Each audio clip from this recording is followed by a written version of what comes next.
Hello বন্ধুরা, তোমরা দেখতে পাচ্ছ একটা ঘটকচু। তো এই ঘটকচু দিয়ে আজকে আমি কাটা মাছ রান্না করব। কচুটাকে আমি একটু কেটে সিদ্ধ করে নিয়েছি, নুন হলুদ মাখিয়ে মাছটা ভেজে নিয়েছি। কড়াইতে দেব সর্ষের তেল,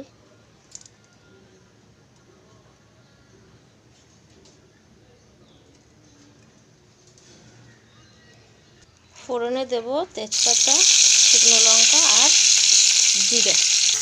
কচুগুলো দিয়ে দিয়েছি। এখন এর মধ্যে হলুদ আর নুন দেব।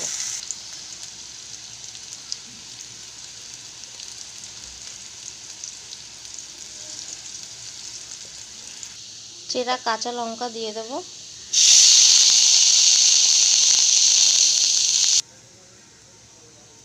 গরম জল দিয়ে দেব।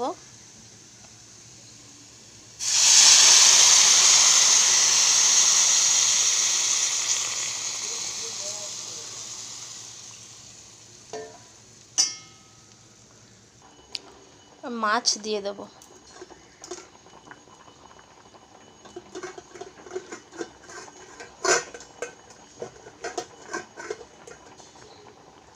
দেব একটু চিনি,